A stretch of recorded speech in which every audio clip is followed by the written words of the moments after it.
Welcome to Blues Game Day Live. We are live right here in Washington, D.C. Beautiful Washington, D.C., by the way, alongside Kelly Chase, Darren Pang, previewing tonight's game.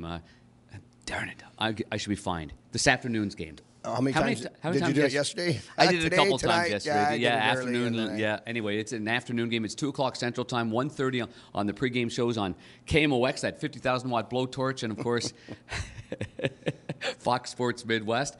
John Kelly and I will be there, and Kelly Chase will be there with his longtime partner, Chris Kerber. And these kinds of games, even though we don't play Washington very often, are exciting, aren't they? The fact that we've got a couple of pretty good Russians, they've got a high-scoring offense. Well, they're a team that's capable of really getting you on all four lines. And so if you're not acutely aware of the turnovers and the areas that are kind of danger areas to place pucks, they'll turn and go in a hurry. I mean, the puck's got to be kept away from the goaltender. It's got to be placed in an area where it's uncomfortable for them. You start playing a transition game and a track meet with them, and they'll beat you. And they're good. And like I said, their depth and their secondary scoring is really good. So for the Blues, they're going to have their hands full. Chaser, I was thinking of opening our show anyway on Fox Sports Midwest tonight with a bunch of old VHS tapes, you know, because we always say, "Oh, let's throw out the tape." Well, they don't have tapes anymore. They've got them on their XOS and they've got them on their Pucks system, so there's no tapes. But I wanted to take maybe an old VHS tape and just kind of rip it up and say, "Well, that was yesterday's game. Let's move on. Let's throw that out the window." Is that your thoughts as well? Well, you know how this goes. On back-to-back nights, that's your chance to redeem yourself right away. You don't have to go through back-to-back afternoons. Back-to-back afternoons. And I know because you just said you're opening tonight, and I was going to correct you for the second time. But I said, but the thing to do is to just get back and have a good game, because you don't want to go through a practice or two practices where the coaches are showing all of the mistakes and breaking down the play of things that it comes down to effort. I mean, the effort was there in the third period, and they weren't ready to start the game. Yeah. And Philadelphia was. And Philadelphia came at them with some young guys that were excited to be in the lineup and some older guys that were cagey enough to know to take advantage and expose you when you're not ready. And that's really what happened in the hockey game. So today you're going to get a mix of the same. So how you start the hockey game can make a difference in how you play. And we know the Blues play a completely different team. They play like a completely different team when they play with the lead. Yeah, they sure do. I want to go back to yesterday afternoon for a second, because as I was there between the benches, I couldn't get over myself for the first two periods.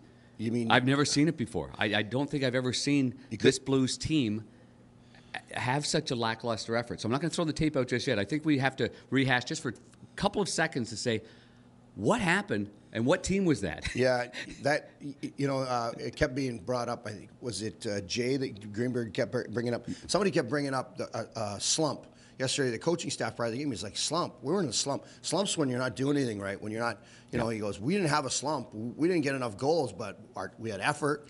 We were in every game.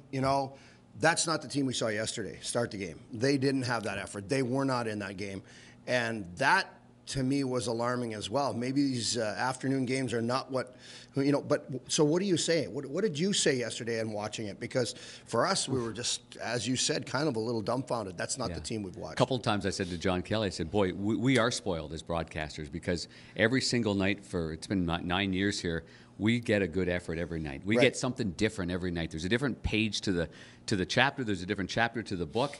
And yesterday I just wasn't sure what team that was. I thought it was like an August summer hockey team getting ready for training camp. I'm like, whoa, where did it go? So I tried my best to explain puck management, sloppy turnovers, no details, no 5-man units. But after a while, I couldn't keep repeating myself. No. Thankfully, the third period came around, and maybe Philly lets them in the door a little bit. But there was a little bit more urgency. There was a little bit more gumption to their game. I like that Mike Yeo.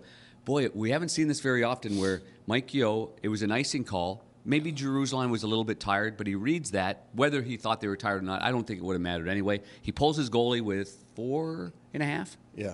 4.5 to go, and the pressure's on.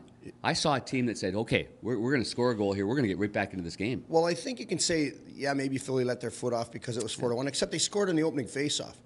Yeah. So that's 4-2, yeah, so it's 4-2, and now Philly's like, okay, and they started to kind of say, okay, guys, these guys are and the Blues, they they maintained serve for the majority of that period. Now, the power play goal against, that knocks you back. That sucks the wind in it, because I think they believed they were going to come back at that point. So did I. Yeah, and the energy on the bench was good. And you've been down there. Yeah.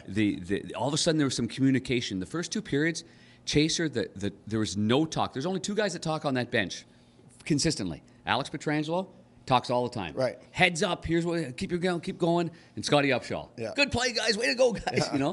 But it was quiet. And then the third period, it started amping up a little bit. Right. And I was thinking to myself, okay, here we go. This is going to be a great comeback. Well, I think the thing to keep in mind for today's game is that you get a team that can redeem themselves right away, and that came off playing a solid 20 minutes of hockey. And it can make a difference in how your mindset as an athlete changes a little bit when you feel good about yourself. Yeah. And hopefully they feel good enough about themselves about the period that they start the game like that. And if they come home 1-1, well, we'll call it fairly successful. It won't be a great trip, but it'll be a good trip. Do you feel good about yourself after that nice meal in Georgetown? Oh, my God, I feel good. I feel like I should go back to bed. I ate too much.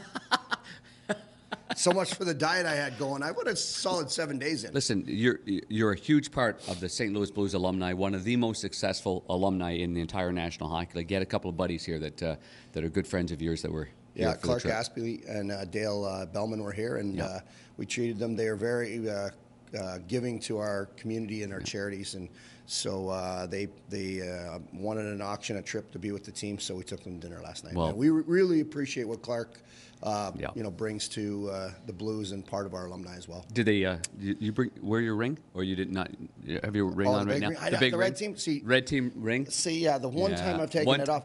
I ate so much last night I couldn't get it on my finger today. Well, great stuff, big guy. Looking forward to the game again. It's a 2:00 start in St. Louis, 3:00 Eastern Standard Time. Hopefully, the Blues know that it's 3:00 here. I think they got the time wrong yesterday, and that's why they were a little delayed. So they're going to get it right. This is a team that always bounces back. They never let us down, and I'm looking forward to this. I know that Mike Yeo is going to make a couple of changes. There's no doubt about that. I would expect Carter Hutton to be the goalie for tonight's game. I think that was the plan anyway, regardless of what happened yesterday. And we'll see. Let's get off to a good start today. I don't know why we wouldn't. Why wouldn't we? Alongside Kelly Chase, I'm Darren Robert Pang. Enjoy the game this afternoon. This has been Game Day Live.